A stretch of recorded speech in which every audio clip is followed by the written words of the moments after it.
मधुरं मधुरं स्वरूपं कर्मापि ते च मधुरं मधुरा स्मृतिश्च बुद्धिं प्रबोधय प्रभो मधुबोधशक्तिं विद्यां प्रयच्छ परमां परिभावयामि। कोमलं कूजयन् वेणुं श्यामलोऽयं कुमारकः वेदवेद्यं परं ब्रह्म भासतां हृदये मम। कूजन्तं राम रामेति मधुरं मधुराक्षरम् आरुह्य कविताशाखां वन्दे वाल्मीकिकोकिलम्। निगमकल्पतरोर्गलितं फलं शुकमुखादमृतद्रवसंयुतं पिबत भागवतं रसमालयं मुहुरहो रसिका भुवि भावुकाः। प्रणादपि सुनीचेन तरोरपि सहिष्णुना अमानिना मानलेन कीर्तनीय सदा हरिः। नारायणाखिलगुरो भगवन्नमस्ते शिवाय नमः शिवलिंगाय नमः।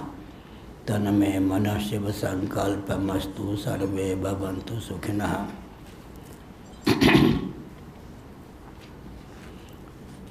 श्री राम जय राम जय जय राम। श्री राम जय राम जय जय राम।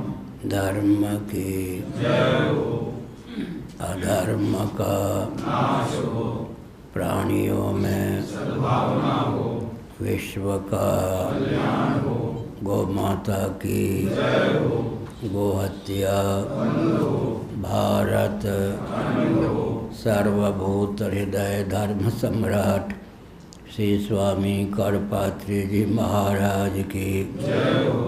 श्री जगन्नाथ महाप्रभु की जय हो। श्री बलभद्र महाप्रभु की जय हो। भगवती सुभद्रा देवी की जय हो। हर हर महादेव। गोविंद जय जय गोपाल जय जय गोविंद जय जय गोपाल जय जय। राधा रमण हरि गोविंद जय जय राधा रमण हरि गोविंद जय जय। श्री कृष्ण गोविंद हरे मुरारे गोविंद हरे मुरारी। हे नाथ नारायण वासुदेवा हे नाथ नारायण वासुदेवा। गोविंद जय जय गोपाल जय जय गोविंद जय जय गोपाल जय जय। राधा रमण हरि गोविंद जय जय राधा रमण हरि गोविंद जय जय। गोविंद जय जय गोपाल जय जय गोविंद जय जय गोपाल जय जय। राधा रमण हरि गोविंद जय जय राधा रमण हरि गोविंद जय जय। श्री वृंदावन बिहारी लाल की जय। नमो माधव्य शंभो शिव शिव शिव शिव शिव शिव नारायण नारायण नारायण।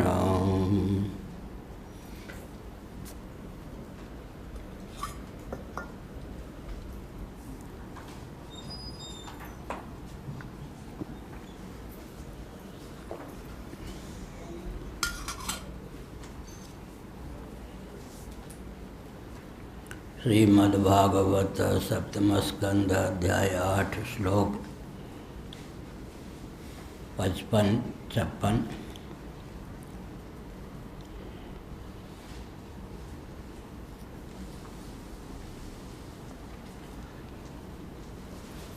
किन्नरा ऊचुः वयमीश किन्नरगणस्तवानुगा ऋतिजेन विशिष्टममुनानुकारिता भवता हरे सवृजिनो वसादितो नरसिंहनाथ विभवाय नो भव।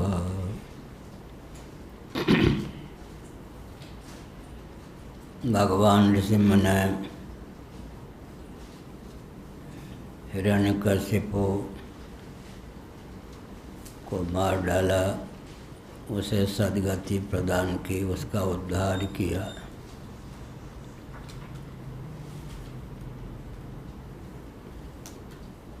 चतुर्दश भुवनात्मक ब्रह्मांड में प्रसन्नता छा गई। ब्रह्मादि देव शिरोमणियों ने, यक्षादि ने भगवान की अपनी अपनी भावना के अनुरूप प्रार्थना की। उसी संदर्भ में किन्नरों ने कहा,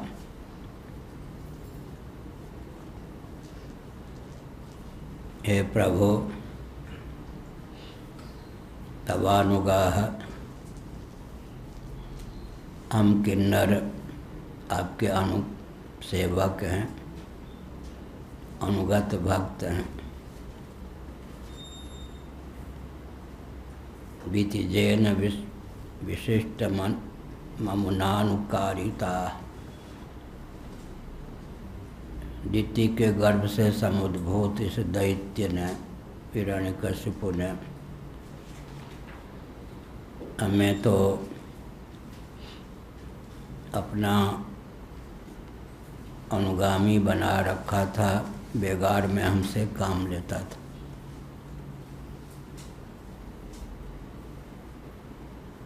आपने इस पापी को अवसादित मार डाला, हमें बहुत प्रसन्नता है। नरसिंहनाथ विभवाय नो भव। भविष्य में भी जब कभी हमारे ऊपर इस प्रकार का संकट प्राप्त हो, हमारे उत्कर्ष का मार्ग आप इसी प्रकार प्रशस्त करते रहें।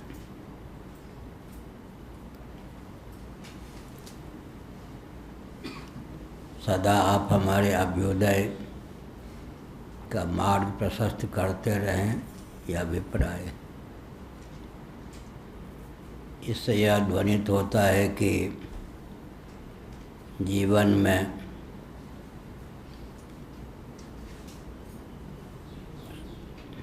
निष्कंटक भाव की प्राप्ति सदा स्थिर रहे संभव नहीं है। जीवन का अर्थ ही होता है संघर्ष। हमने संकेत किया था कि जो दुष्ट होते हैं, आश्री संपत्ति के व्यक्ति होते हैं, वे सज्जनों की उद्भावना में हेतु बनते हैं। मनोविज्ञान यही है। उनकी दुष्टता किस पर व्यक्त हो सकती है, कारगर हो सकती है, दुष्टता का ग्रास वे किसे बना सकते हैं। उनके जीवन में दुष्टता है, इसका पता उन्हें भी तभी चलता है जब सज्जनों से संघर्ष हो। दुष्टों की विद्यमानता सज्जनों की उद्भावना में हेतु है। दुष्टों की दुष्टता कारगर होती है सज्जनों पर, तो दुष्टों की दुष्टता ख्यापित करने के लिए सज्जन अभिव्यक्त होते हैं। सज्जनों के सामने विपरीत परिस्थिति उत्पन्न करने वाले दुष्ट होते हैं। अगर दुष्ट ही ना हो तो सज्जनों की सज्जनता किस प्रकार प्रकट हो। हिंसक अहिंसक को अभिव्यक्त करता है, अहिंसक हिंसक को अभिव्यक्त करता है। बात कुछ अटपटी सी लग रही होगी, लेकिन मनोविज्ञान है। हिंसक जो है उसकी हिंसा किस पर कारगर होगी? अहिंसक पर।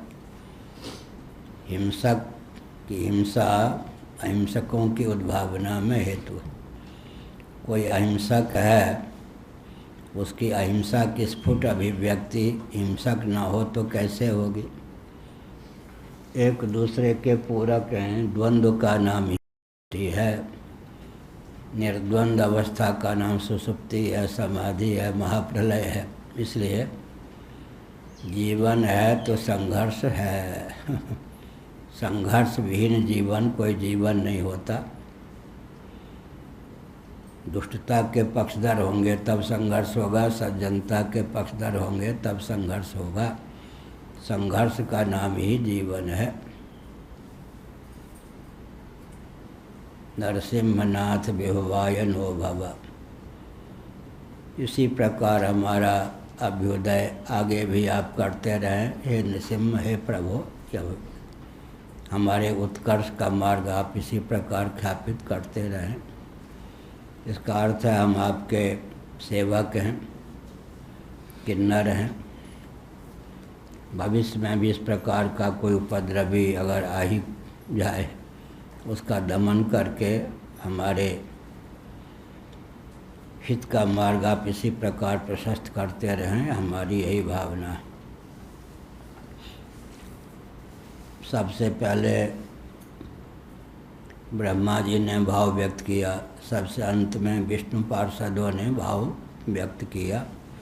विष्णु पार्षदा ऊँचू हो, भगवान विष्णु के ही अवतार नृसिंह। तो भगवान विष्णु के पार्षदों ने कहा, विष्णु पार्षदा, पार्षदा के स्थान पर पारिपदा। उड़ीसा में एक वारिपदा है, जल को लेकर एक स्थान पारिपदा भी होना चाहिए। पार्षद तो यही थे, फिर वहाँ कैसे हो गया? कौन पार्षद?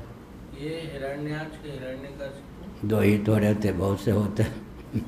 विष्णु पार्षदा ऊँचू हो, पार्षद तो बहुत होते हैं। ये द्वारपाल कोटि के पार्षद थे और सेवा में जो रहते हैं वो और अंतरंग हो गए। ये द्वारपाल कोटि के पार्षद थे।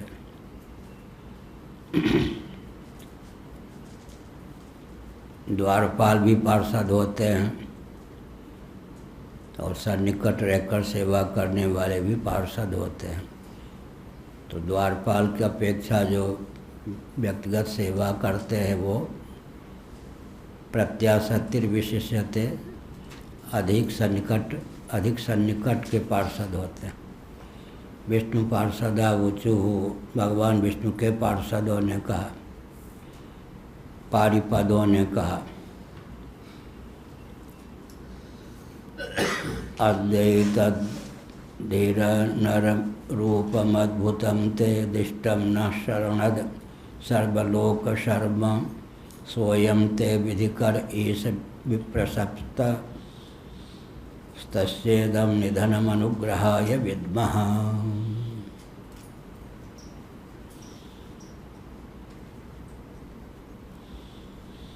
शरणद, शरण देने वाले, शरणागत वत्सल। शरणद संबोधन है।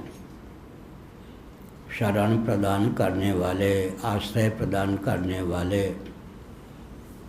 रक्षा करने वाले, शरणागत वत्सल।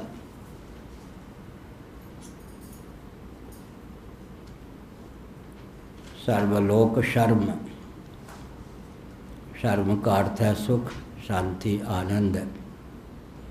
आपका जो निसिम्ह रूप है अद्भुत है, अलौकिक है, संपूर्ण लोकों के लिए सुखप्रद है। शर्म का अर्थ यहाँ पर है शांति प्रदान करने वाला, सुख प्रदान करने वाला, सर्वलोक शर्म। इसी से शर्मा कहने लग गए लोग। शर्म,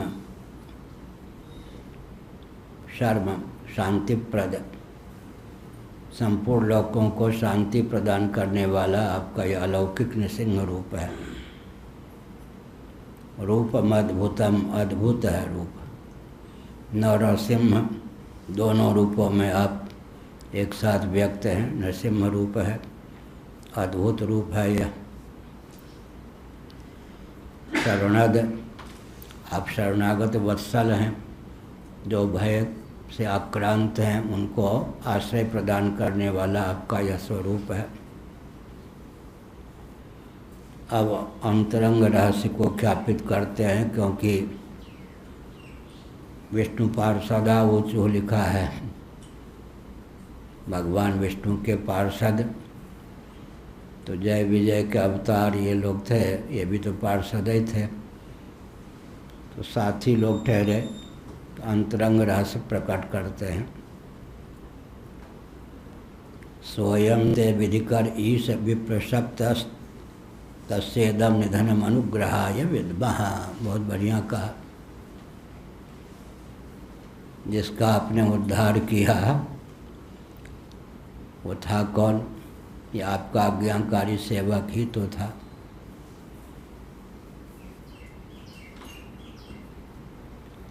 हमारे ये सब साथी थे, हम लोग आपके परिकर हैं, पार्षद हैं।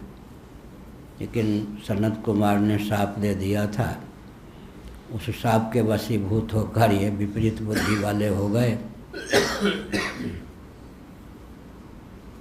आपकी भक्ति न करके आपसे विद्रोह करने लग गए। आपके अनुगत तो थे ही, विद्रोही बन के सही। वैर भाव सुमरहि मोहि निशिचर, बहुत बढ़िया। रामचरितमानस में भगवान का वचन है। ये जो निशिचर हैं, निशाचर, ये वैर भाव का आलम्बन लेकर मेरा स्मरण करते हैं। शापित थे, अनुकूल होकर, भक्त होकर तो भक्ति कर नहीं सकते थे। आपसे संलग्न रहे बिना ये रह भी नहीं सकते थे। तो शापित होने के कारण आपके भक्तों को सताने लगे। उसी ब्याज से आपने इनका उद्धार किया, इनको पूर्व रूप प्रदान किया। हमारे साथी जो हमसे वियुक्त हो गए थे उनका उद्धार करके आपने पुनः इन्हें पार्षद विग्रह प्रदान किया है। हम समझते हैं आपने कृपा करके इनका उद्धार किया, उद्धार करने के लिए ही इनका वध किया। बहुत बढ़िया है। अनुग्रहाय विद्मः, मारना भी अनुग्रह ही है। मौलिक स्वरूप इनको प्रदान किया आपने। सनकादि के शाप से मुक्त करके इनको पार्षद विग्रह प्राप्त कराने का मार्ग आपने प्रशस्त किया। कोप भी कृपा ही है। निर्वाणदायक क्रोध जाकर, भगवान जो क्रोध करते हैं, क्रोध का पात्र किसी को बनाते हैं तो भी उसके उद्धार के लिए। श्रीमद्भागवते महापुराणे पारमहंस्यां संहितायां सप्तमस्कंधे प्रहलाद अनुचरिते दैत्यराजवधे नृसिंहस्तवो नाम अष्टमोऽध्यायः। श्रीकृष्णार्पणमस्तु। अष्टमः। पुष्पिका में लिखा है दैत्यराजवधे, दैत्यों का राजा।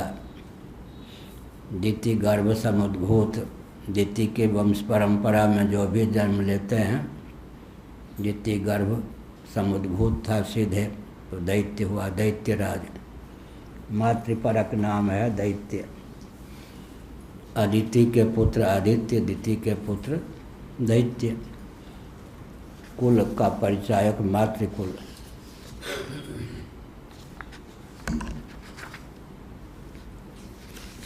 नारायण नारायण नारायण। अब 9वां अध्याय।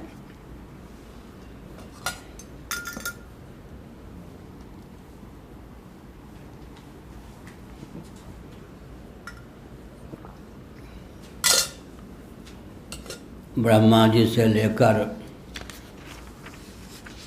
विष्णु पार्षद पर्यंत सबने अपनी भावना व्यक्त की, भगवान नृसिंह की स्तुति की। प्रहलाद प्रतीक्षा करते रहे। बाद में प्रहलाद ने विस्तार पूर्वक स्तुति की, मनोभाव को व्यक्त किया। ब्रह्मादि देव शिरोमणियों ने एक एक श्लोक के माध्यम से अपना भाव व्यक्त किया। वो जानते थे कि भक्त प्रवर प्रहलाद स्तुति करेंगे ही, उनको अवसर पर्याप्त प्राप्त हो, इसलिए संक्षिप्त में अपने मनोभाव को व्यक्त किया। विस्तार पूर्वक स्तुति की प्रहलाद ने।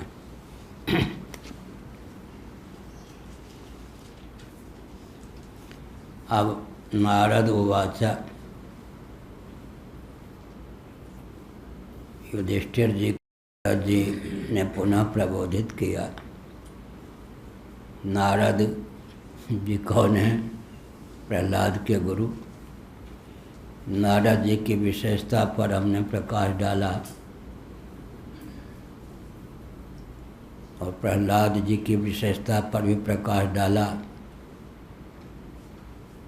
लगभग 15-20 मिनट हमने इस पर विचार किया था, लगभग 1 महीना पहले यहीं। नारद और प्रहलाद दोनों में जो दिव्यता थी अपने जीवन में धारण करें। इस प्रसंग के अनुशीलन से यह क्षमता आनी चाहिए कि हमारे जीवन में नारद जी और प्रहलाद जी दोनों की दिव्यता प्रतिष्ठित हो सके। नारद जी की क्या विशेषता है? महाभारत में तो पूरे एक अध्याय में भगवान श्री कृष्ण ने स्वयं नारद जी का यशोगान किया है, लेकिन अगर एक ही वाक्य में नारद जी की विशेषता पर प्रकाश डालें बहुत अच्छा रहेगा। नारद शब्द का अर्थ है ज्ञानप्रद। नार माने ज्ञान, दो माने दाता, ज्ञानप्रद नारद। सबको आत्मा स्वरूप और आत्मी समझते हैं देवर्षि नारद, लेकिन दैवी संपद संपन्न व्यक्ति के उत्कर्ष का मार्ग प्रशस्त करते हैं। आश्वी संपद संपन्न जो होते हैं उनके उद्धार का मार्ग प्रशस्त करते हैं। नारद जी की यह विशेषता है। सबको आत्मीय समझे, आत्मा स्वरूप समझे हृदय से, और दैवी संपद संपन्न व्यक्तियों के उत्कर्ष का मार्ग प्रशस्त करे। तो नारद जी जैसी दिव्यता उसके जीवन में प्रतिष्ठित होती है। क्या कहा भृगु जी ने? भृगु जी ने कहा, नारद जी ने क्या कहा? सबको आत्मा स्वरूप और आत्मीय समझे, तथापि दैवी संपद संपन्न व्यक्ति व्यास गद्दी पर, राजगद्दी पर प्रतिष्ठित हों, इनका समुत्कर्ष हो, इसके लिए मार्ग प्रशस्त करे वह नारद। नारद जी के जीवन में यह दिव्यता है। सबको आत्म स्वरूप आत्मी समझते हैं तो हृदय से किसी के प्रति राग नहीं, द्वेष नहीं। कंस के यहाँ भी पूजित होते हैं, श्री कृष्ण के यहाँ भी पूजित होते हैं, चापलूसी के बल पर नहीं, इस गुण के बल पर। हिरण्यकशिपु के यहाँ भी पूजित होते हैं तो प्रहलाद भी पूजन करते हैं। यह जो सबकी आस्था का केंद्र बनना है, किस गुण के आधार पर? सबको आत्मा स्वरूप और आत्मी समझकर सबके हित का मार्ग प्रशस्त करना, और व्यासपीठ शासन तन पर दैवी संपद संपन्न व्यक्ति को प्रतिष्ठित करने का मार्ग प्रशस्त करना, यह देवर्षि नारद की विशेषता है। क्या लोग समझते हैं झगड़ा लगाना वो नहीं, ये तो नारद हैं लोग कहते हैं बस। झगड़ा लगा दिया, ऐसा नहीं। और प्रहलाद जी के ये जीवन में जो विशेषता थी, हम अपने जीवन में उतारना चाहें तो कैसे उतारेंगे? संबंध और सिद्धांत दोनों के निर्वाह की प्रतिज्ञा करे, उसका निर्वाह भी करे। ऐसा स्वभाव हो, संबंध का भी निर्वाह करे, सिद्धांत का भी निर्वाह करे, तो प्रहलाद जैसा गुण आ जाएगा। पिता थे दैत्य, असुर स्वभाव से संपन्न, संबंध का निर्वाह किया, पिता को पिता ही समझा, जो भी यातना दी धैर्यपूर्वक सहन किया। मुर्दाबाद लाठी गोली का प्रयोग, अपशब्द का प्रयोग पिता के लिए नहीं किया, लेकिन सिद्धांत का प्रतिपादन डटकर किया। संबंध और सिद्धांत दोनों का निर्वाह अगर व्यक्ति करता है, पिता माता गुरु ये सब दैवी संपत्ति के हैं तो वाह वाह, कहीं कोई आसुरी संपत्ति के हो जाए तो भी संबंध का निर्वाह भी करे और सिद्धांत का त्याग न करे, तब वो प्रहलाद जैसा हो जाएगा। नारद जी जैसा कब होगा? सबको आत्मा स्वरूप और आत्मी समझे, तथापि दैवी संपत्ति संपन्न व्यक्ति के उत्कर्ष का मार्ग प्रशस्त करे तो नारद जी जैसा हो जाएगा। अब एक व्यक्ति अगर दोनों महानुभावों के जीवन में जो दिव्यता थी उसको आत्मसात करे तो नारद जी और प्रहलाद जी, चलता फिरता नारद भी होगा, प्रहलाद भी होगा। एक बार मैं ट्रेन में, रेल में, रात्रि के 9 बजे गांधी जी का जीवन चरित्र पढ़ रहा था। किसी ने गांधी जी से पूछ दिया, आपसे पहले भी कोई सत्याग्रही हुए? ना, राजतंत्र में सत्याग्रह का कोई स्थान ही नहीं होता था ना। गांधी जी ने प्रयास किया कि वही प्रथम सत्याग्रही हैं, बात बिल्कुल झूठी। प्रहलाद के सत्याग्रह के सामने गांधी जी के सत्याग्रह का क्या महत्व? उनके सत्याग्रह के गर्भ से तो खून की नदी बही और भारत का विभाजन हो गया। वो कोई सत्याग्रही थे, लेकिन अपनी ख्याति प्राप्त करने के लिए मुझसे पहले कोई सत्याग्रही कहाँ हुए? कम से कम नाम ले लेते कि प्रहलादे हुए तो क्या बिगड़ता। राजतंत्र में भला कोई सत्याग्रही हो सकता है? राजतंत्र में कोई सत्याग्रही नहीं हो सकता। लोग, ये गांधी दर्शन है क्या? गांधी दर्शन।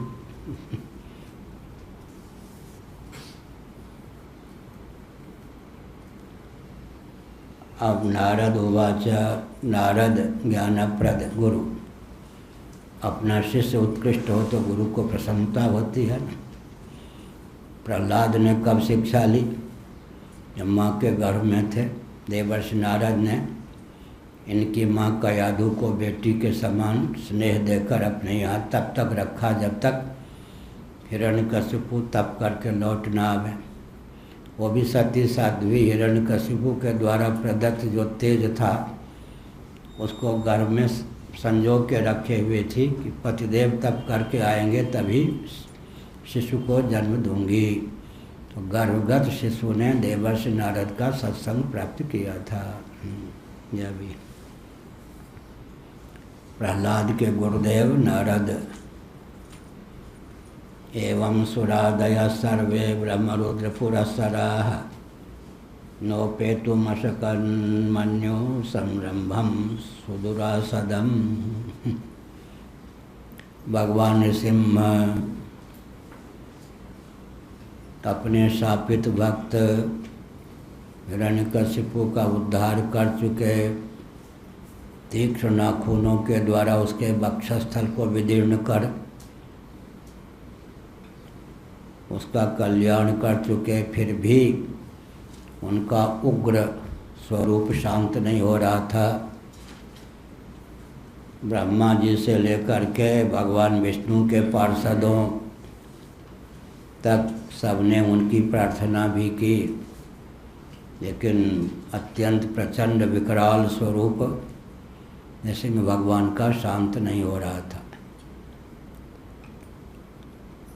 कार्य संपन्न होने के बाद भी ओज पूर्ववत ही बना रहे, आक्रोश की आवश्यकता हो तो आक्रोश पूर्ववत ही बना रहे। यह भी एक विचित्र तथ्य है।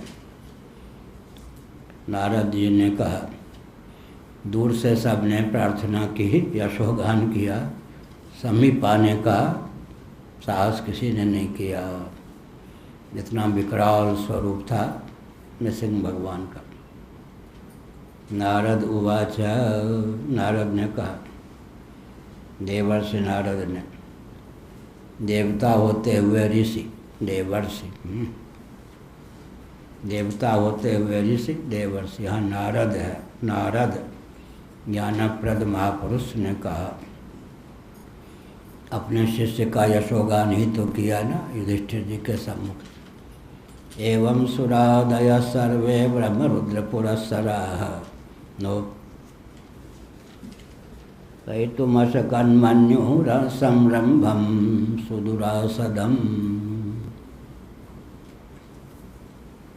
ब्रह्म रुद्र पुरस्सराः, ब्रह्मा शंकर आदि देवगण इस प्रकार यथोक्त विधा से भगवान नृसिंह की स्तुति कर चुके, फिर भी क्रोधावेश को शांत करने में सफल नहीं हुए और उनके पास भी नहीं जा सके। इतना विकराल रूप, कार्य संपादन के बाद भी वही ओज, वही तेज, वही आक्रोश, वही प्रभाव, वही प्रताप इनका नृसिंह भगवान का। तब फिर क्या हुआ? नारद जी ने कहा,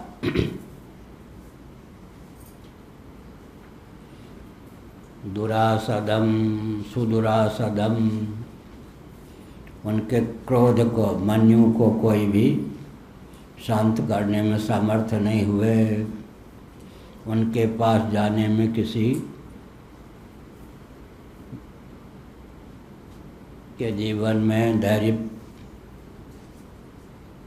प्राप्त नहीं हुआ, अर्थात साहस किसी ने नहीं किया। इतना क्रोध के आवेश में भगवान सिंह थे, उनके क्रोध को शांत नहीं कर सके, न उनके पास जा सके।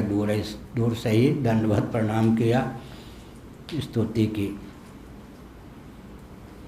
और इतना विस्तृत सी विग्रह नृसिंह भगवान का था कि और छोर कोई प्राप्त करने में समर्थ नहीं हुआ। कितना विस्तृत आकाश कल्प ही सी विग्रह भगवान नृसिंह का था।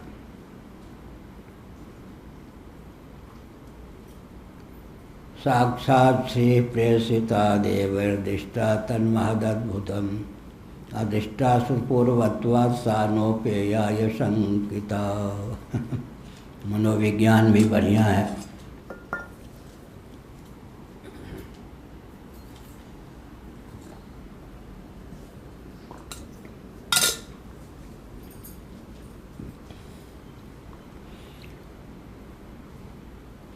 किसी अन्य पर क्रोध कोई करे और उसका क्रोध कार्यपूर्ण हो जाने पर भी शांत न हो, तो मनोविज्ञान है कि उसकी पत्नी को उसके सामने भेज दो। क्रोध शांत हुए बिना नहीं रहेगा। यह मनोविज्ञान भी यहाँ विफल हो गया। साक्षात् श्री प्रेषिता देवैर् दृष्ट्वा तन्महदद्भुतम् अदृष्टा सुपूर्वत्वात् सा नोपेयाय शंकिता। ये मेरे पतिदेव हैं भी या नहीं? भगवान विष्णु की सेवा में संलग्न रहने वाली लक्ष्मी जी ने भगवान विष्णु के ही अवतार नृसिंह भगवान के उस विकराल स्वरूप को देखा। देवता ऋषि आदि ने कहा कि माँ, आप ही इनके क्रोध को शमन करने में समर्थ हो, अब आप आगे जाओ तो इनका क्रोध शांत हुए बिना नहीं रहेगा। सुग्रीव सुधि मोर विसारी। तो भगवान राम ने लक्ष्मण जी को भेजा। सुग्रीव ने बाली की पत्नी को भेज दिया। अब लक्ष्मण जी ने उसको जब देखा कि ये महिला है, मातृशक्ति है, अपने आप उनका क्रोध शांत हो गया। तो ये भी मनोविज्ञान है। लेकिन यहाँ साक्षात लक्ष्मी जी को देवताओं ने कहा इनका क्रोध तो तभी शांत होगा जब आप सामने जाओगी। आपके पतिदेव श्रीमन नारायण परात्पर पुरुषोत्तम श्री विष्णु ही इस नृसिंह रूप में आए हैं। लक्ष्मी जी कुछ दूर गई, ये मेरे पति नहीं हो सकते, इतना विकराल वो भी पीछे हटी। यह मनोविज्ञान भी शांत हो गया। लॉजिक भगवान के उग्र रूप के शमन के लिए लक्ष्मी जी को देवताओं ने भेजा। अभूतपूर्व अद्भुत रूप देखा लक्ष्मी जी ने, वो भी डर गईं। ऐसा रूप मेरे पति का ना, ये मेरे पति नहीं हो सकता। लो, ये मनोविज्ञान भी ऋषि मुनियों का शांत हो गया।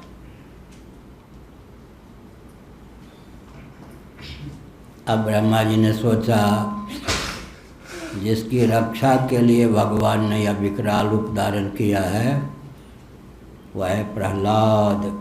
उसी को भेजा जाए तो भगवान का वात्सल्य रस अभिव्यक्त हो सकता है। उग्र रूप भगवान अपना तिरोहित कर सकते हैं। प्रहलादं प्रेषयामास ब्रह्मावस्थितम् अंतिके अवस्थितम। ब्रह्मा जी के बगल में ही प्रहलाद खड़े थे। ब्रह्मा जी ने देखा कि जब लक्ष्मी जी भी समीप जाने का साहस नहीं कर सकें, निस्संदेह प्रहलाद जब समीप जाएंगे तो भगवान वात्सल्य रस से भावित होकर अपना उग्र रूप शांत कर लेंगे। उग्र रूप मानो नृसिंह भगवान यह सूचित करना चाहते थे कि हिरण्यकशिपु को मार करके भी मेरा उग्र रूप शांत नहीं हुआ है। मानो कई हिरण्यकशिपु को मार करके ही शांत होगा। तो न जाने अब हिरण्यकशिपु किसको बना दें भगवान। इसलिए प्रहलाद को भेज दिया ब्रह्मा जी, जो ब्रह्मा जी के बगल में ही खड़े थे। प्रहलाद क्या भेजा? ब्रह्मावस्थित मंतिके तात प्रसमयोपेहि स्वपित्रे कुपितम प्रभुम। अरे वो तात, मैंने कहा था तात शब्द ऊपर नीचे बीच तीनों जगह प्रयुक्त होता है। संस्कृत में जो तात है बहुत अद्भुत है। पिता को भी, बड़े भाई को भी, पुत्र को भी, सखा को भी तात कह सकते हैं। ऊपर नीचे मध्य तीनों प्रकार के संबंध को द्योतित करने में समर्थ है तात शब्द। अर्जुन थे तो 14 वर्ष के, लेकिन भीष्म पितामह के सामने बाल गोपाल ही थे। जब तात तात कहते अर्जुन तो भीष्म पितामह कहते अरे तात, मैं तेरे तात का भी तात। महाभारत। अरे तात, अरे बेटे, तू मुझे पिता की तरह कहता है तात, मैं तेरे तात का भी तात। अरे बेटा, मैं तेरे बाप का भी बाप। अरे तात, मैं तेरे तात का भी तात। तात प्रसमयोपेहि स्वपित्रे कुपितम प्रभुम। तुम्हारे पिता पर जो भगवान ने क्रोध किया, पिता का उद्धार करके भी इनका क्रोध शांत नहीं हो रहा है। तो फिर कुपितम प्रभुम, प्रसमय, ये जो प्रभु कुपित हैं इनके क्रोध को शांत करो। न जाने अब किसको ये हिरण्यकशिपु बना देंगे। इनके क्रोध को शांत करो। निर्वाणदायक क्रोध जाकर भगवान का जो क्रोध है वो शांतिप्रद है। शांति प्रदय का अर्थ जो कंटक होते हैं, छायाय जगतो हिताः, जगत के हित पर पानी फेरने वाले होते हैं। भगवान क्रोध के द्वारा उन कंटकों का उद्धार कर देते हैं, निष्कंटक बना देते हैं भक्तों को।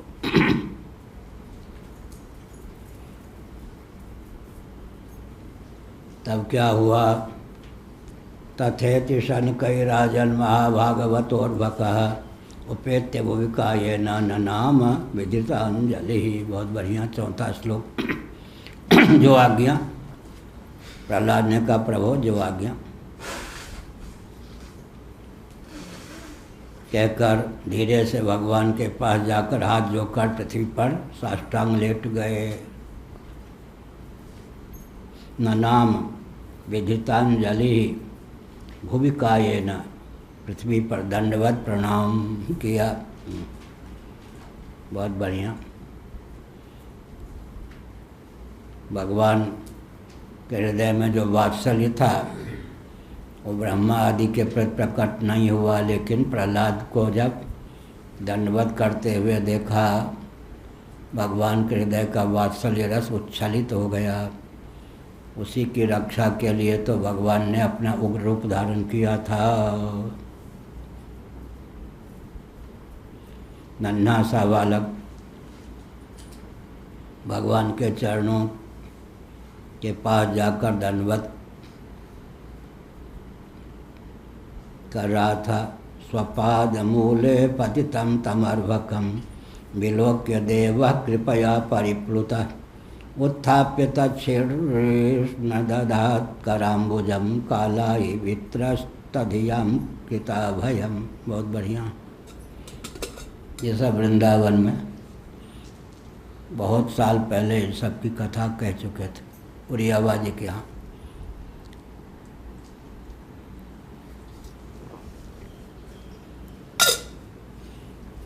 लगभग 50 साल पहले 60 साल हो गए बाबा वेश में। 10 साल लगभग निमसारण और ऋषिकेश, बद्रीनाथ, श्रृंगेरी आदि में रहे। उसके बाद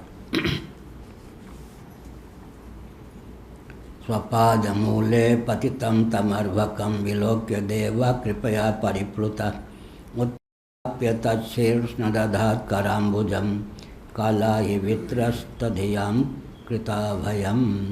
5वां श्लोक। यद्यपि माँ के गर्भ में महीनों रहे थे प्रहलाद, उस दृष्टि से तो बहुत बड़ी आयु थी। जब तक हिरण्यकशिपु तप करके लौट नहीं आए, तब तक माँ के गर्भ में ही बने रहे। कयाधु ने संकल्प किया था कि मेरे पतिदेव के द्वारा प्रतिष्ठित जो तेज है, जब वे तपस्या करके लौटेंगे तभी मैं उस तेज को बाहर आने दूंगी। अब नारद जी से कथा भी सुनते रहे, लेकिन गर्भगत शिशु थे। आयु तो 1000 वर्ष से ज़्यादा हो गई होगी, लेकिन बाल गोपाल के रूप में ही जन्म हुआ था। नन्हे से बाल गोपाल दिखते थे। भगवान नृसिंह ने देखा कि ये नन्हा सा बाल गोपाल मेरे चरणों के पास खड़ा हुआ है, दंडवत करके खड़े हो गए। करुणा से, दया से, वात्सल रस से भगवान का हृदय भर गया न। तब फिर क्या हुआ? प्रहलाद जो लेटे हुए थे उठा लिया, उनके सर पर अपना करारविंद रखा। बहुत बढ़िया है। काला ही वित्रस्तधियां कृताभयम्। जैसे काल सर्प से भयभीत पुरुषों को अभयदान करने वाला है। ये कौन? भगवान का जो वरदहस्त काल रूपी जो सर्प है, वो सबको डसता है, लेकिन भगवान ने अभयदान दिया। ऐसा करकमल भगवान का वरदहस्त यूँ हो जाए तो काल भी कबलित हो जाता है। बहुत बढ़िया कहा। काला ही वित्रस्त धियाम कृता भयम। काल किसको कहते हैं? श्रीमद् भागवत में ही काल को बहुत उत्तम ढंग से परिभाषित किया गया है। संयोग वियोग रूपांतर में हेतुभूत कलनात्मिका शक्ति से अवच्छिन्न चैतन्य का नाम काल है। श्रीमद् भागवत में काल को बहुत उत्तम ढंग से परिभाषित किया गया। संयोग प्रद वियोग प्रद हो, रूपांतर में हेतु हो, क्षोभ कारक हो, उसका नाम काल है। संयोग भी काल मूलक, वियोग भी काल मूलक, रूपांतर भी काल मूलक होता है। संयोग वियोग रूपांतर में हेतुभूत कलनात्मिका शक्ति से अवच्छिन्न चैतन्य का नाम काल है। सूत संहिता में कालो मायात्म संबंधात, कालो मायात्म संबंधः, कालो मायात्म संबंधात, माया और आत्मा के संबंध से काल की सिद्धि होती है। यह काल के स्वरूप का वर्णन है सूत संहिता में। कालो मायात्म संबंधात, पंचमी विभक्ति को परिभाषा में ढाल देंगे तो कालो मायात्म संबंधः, माया और आत्मा के संबंध का नाम काल है। और भागवत में कहा गया है संयोग वियोग में हेतु हो, संयोग वियोग में जो हेतु हो, रूपांतर में जो हेतु हो। संयोग वियोग और रूपांतर में हेतुभूत जो कलनात्मिका शक्ति से अवच्छिन्न चिद धातु है, उसका नाम काल है। पाय कुयोग सुयोग, संयोग भी काल के ऊपर निर्भर है, वियोग का भी। प्रिय का संयोग, प्रिय का वियोग, अप्रिय का संयोग, अप्रिय का वियोग। रूपांतर भी काल के द्वारा ही होता है। बाल्यावस्था, फिर अंत में जरावस्था, सब कालकृत है। संयोग वियोग में हेतु हो, रूपांतर में हेतु हो, क्षोभप्रद हो, कारण को कार्य के उन्मुख करने के लिए कारण को क्षुब्ध कर दे, कार्य को कारण की ओर अग्रसर करने के लिए कार्य को क्षुब्ध कर दे। तो सृष्टि की संरचना का समय होता है, तब काल क्या करता है? कारण में ऐसा क्षोभ उत्पन्न कर देता है कि कार्य की उत्पत्ति का मार्ग प्रशस्त हो जाता है। जब प्रलय का समय होता है तब कार्य में ऐसा क्षोभ उत्पन्न कर देता है काल, जो कारण की ओर उन्मुख हो जाता है, निर्विशेष को सन्निकट सविशेष की ओर, और सविशेष को सन्निकट निर्विशेष की ओर अग्रसर करने का क्षोभप्रद तत्व जो है, उसी का नाम काल है। कालः कलयतामहम् फिरत सदा माया के प्रेरे, काल कर्म स्वभाव गुण घेरे। श्रीमद् भागवत का ही अंश लिया तुलसीदास जी ने। अब श्रीधरी टीका सहित भागवत अगर सदा हुआ नहीं है तो फिरत सदा माया के प्रेरे या प्रेरा, काल कर्म स्वभाव गुण घेरे या घेरा, इस पंक्ति का अर्थ तो नहीं कर सकते व्यक्ति। काल कर्म स्वभाव, श्रीधरी टीका इस मठ की देन है ना। श्रीमद् भागवत पर जो श्रीधरी टीका है, श्रीधर स्वामी यहाँ के आचार्य थे। यह भी ध्यान रखना चाहिए कि आज जो विश्व को श्रीमद् भागवत की श्रीधरी टीका सुलभ है, श्रीधर स्वामी यहाँ के आचार्य थे। गोवर्धन मठ पुरी पीठ के आचार्य की देन है श्रीधरी टीका। यहीं उड़ीसा का उनका जन्म स्थान था। काशी में गोमठ में रहते थे, इसलिए काशी का जो गोमठ है इस पीठ की शाखा है। आजकल आतंकवादियों का उस पर कब्जा है, वो बात दूसरी। श्रीधर स्वामी इस पीठ के आचार्य थे, तो इसका भी प्रचार प्रसार होना चाहिए कि श्रीधरी टीका जो श्रीमद् भागवत पर है, इस मठ के आचार्य की देन है। चैतन्य महाप्रभु तो श्रीधरी टीका पर लट्टू थे। वल्लभाचार्य जी को विचित्र वाक्य कह दिया। यमुना में नौका से यात्रा करते हुए वल्लभाचार्य जी के घर जाते हुए चैतन्य महाप्रभु, वह पतिव्रता कैसी जो स्वामी को न माने। यहाँ पर स्वामी का अर्थ श्रीधर स्वामी।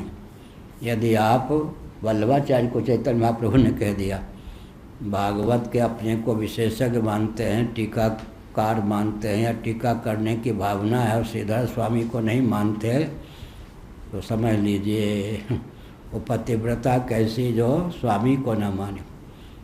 कितनी आस्था थी चैतन्य महाप्रभु की श्रीधरी टीका के प्रति। यहाँ तक कह दिया स्वामी माने स्वामी, श्रीधर स्वामी को न माने और भागवत का अर्थ लगा दे, संभव नहीं। वो नृसिंह भगवान की बात चल रही है ना, भगवान नृसिंह सिद्ध थे, किनको? श्रीधर स्वामी। इस पीठ के आचार्य जो, उनको श्री नृसिंह पद्मपादाचार्य जी प्रथम आचार्य है ना, उनको भी नृसिंह भगवान सिद्ध थे। इस पीठ के मुख्य रक्षक कौन है? नृसिंह भगवान। इस पीठ के उपास्य नृसिंह भगवान। गोवर्धन नाथ तो हैं ही, लेकिन नृसिंह भगवान इस पीठ के रक्षक होते हैं। जो इस पीठ की ओर कुदृष्टि से देखता है, बुरा न मानो होली है, नृसिंह उसको चटनी बना के चट कर जाते हैं। इस पीठ के अधिष्ठात्री देव रक्षक कौन है? भगवान नृसिंह। श्रीधर स्वामी को भी नृसिंह, पद्मपादाचार्य जी को भी नृसिंह सिद्ध थे, बिल्कुल। कभी कभी नृसिंह ही हो जाते थे। पद्मपाद जी सनंदन वन में तप कर रहे थे आरंभ में, और वे नृसिंह भगवान का दर्शन करना चाहते थे, नृसिंह भगवान की उपासना कर रहे थे। गाय आदि चराने वाले जो होते हैं ना, खेलने कूदने वाले वन में, उनमें से एक बालक आया भगवान की प्रेरणा से, अरे बाबा तू तप कर रहा है क्या, किसको चाहता है? उन्होंने सोचा ये गाय चराने वाला क्या बोल रहा है। नहीं नहीं बाबा बोल, मुझे गाय चराने वाला समझकर हीन मत समझ, किसको चाहता है, किसको बोल। कह दिया सनंदन जी ने, पद्मपाद जी ने, अरे बाल गोपाल तू क्या समझेगा, मैं तो नृसिंह को चाहता हूँ। नृसिंह को? रुक अभी लाता हूँ। गया, भगवान नृसिंह को क्या किया, वो वन से लता तोड़ करके लगाम लगा के टिक टिक टिक और वो ऐसे लता से पकड़ करके ले आया। यही है। उस बालक पर रिझ गया, भगवान से पूछा, इतने समय सम तप कर रहे, स्वप्न में भी दर्शन है, हाँ इसलिए मुझे प्रेम से ऐसे बस कर रखा है, ये लगाम लगा लेता है लता के और टिक टिक करता रहता है मुझ पर। देखो ये उस पर रिझे हुए थे। पद्मपादाचार्य जी को दर्शन कराया किसने? वो वनवासी बाल गोपाल ने, जिस पर भगवान नृसिंह रिझे हुए थे। इस पीठ का देव भगवान नृसिंह हैं। श्री राम जय राम जय जय राम, श्री राम जय राम जय जय राम, श्री राम जय राम जय जय राम, श्री राम जय राम जय जय राम। धर्म की अधर्म का प्राणियों में विश्व का गो माता की गोहत्या भारत सर्वभूत हृदय धर्म सम्राट श्री स्वामी करपात्री जी महाराज की, श्री जगन्नाथ महाप्रभु की, श्री बलभद्र महाप्रभु की, भगवती सुभद्रा देवी की। हर हर